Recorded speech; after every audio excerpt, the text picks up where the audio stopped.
Práve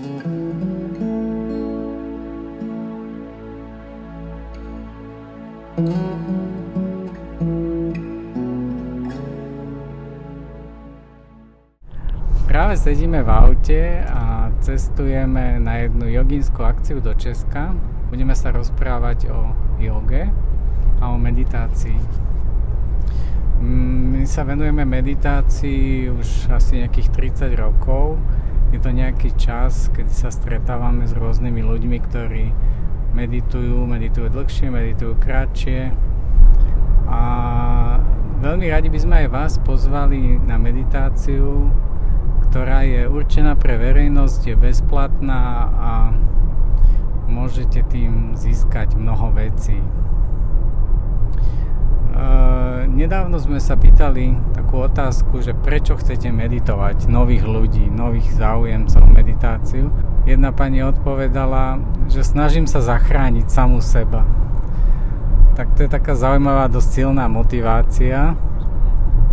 A teraz možno aj vy máte nejaké iné motivácie, ktoré by ste s nami mohli zdieľať, či už na online meditáciách, alebo na fyzických osobných meditáciách. Organizujeme meditačné víkendy. O čom je meditácia, tak sa opýtame na to. Ja by som povedala, že meditácia je pre mňa taký stav, kedy sa zastavím a mám konečne taký čas pre seba a nájdem samu seba a môžem vnímať jemnosť samej seba.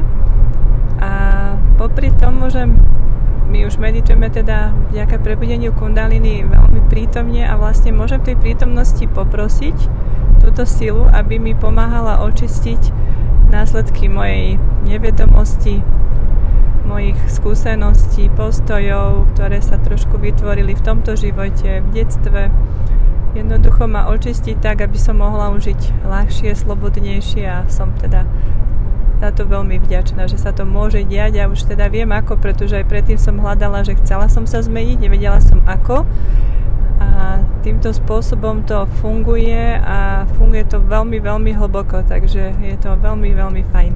Takže sme počuli jeden dôvod, ale skúsime ešte raz, teda meditácia ti dáva niečo, čo ti pomáha. Čo konkrétne si vieš tak spojiť s tým, že meditácia ti v tom pomohla, alebo ti nejako zmenila tvoj náhľad, lebo už by si robila ináč, kebyže nemedituješ. No určite by som aspoň nemala nádej v mnohých veciach, že sa zmenia a zmenia natrvalo. A nemala možno aj takú silu unášať, čo celkovo život prináša situácia, spoločnosti, celková taká evolučná doba. A možno by som mala takú proste jednoducho beznádejnosť, že nedajú sa veci riešiť, ale teraz viem, že sa dajú riešiť, či vo mne, či v okolí. Takže v meditácii na to používame trošku inú silu, trošku inú schopnosť. Tieto veci vlastne sú dostupné každému z nás. Vďaka tomu, že bola sprístupnená najvyššia čakra, tak každý z nás môže získať sebarealizáciu. Takže môžete to prísť vyskúšať, príďte to vyskúšať, či už na online meditáciách, alebo aj na víkendovom meditačnom stretnutí, ktoré bude v auguste. Všetci ste pozvaní, radi vás uvidíme, radi vás stretneme a ak máte nejaké ďalšie otázky, chcete sa niečo opýtať, tak budeme radi, keď nám napíšete alebo sa rovno prihlásite na jednu z týchto akcií. No, ste srdečne vítaní a je to naozaj veľmi fajn, že je tam iná atmosféra, iní ľudia sa zídu a odchádzame naozaj vo veľmi, veľmi veľkej, čistej, hlbokej radosti, ktorá nám dáva vlastne silu na unášanie toho života ďalej a je to naozaj veľmi, veľmi krásny zážitok a hlavne naživo. Nie je to online, ale naživo.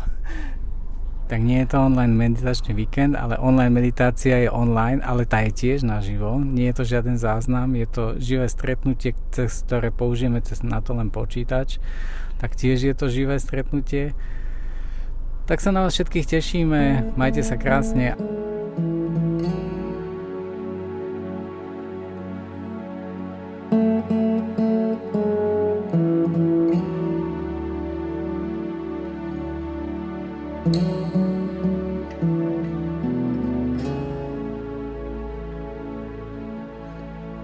Mm-hmm.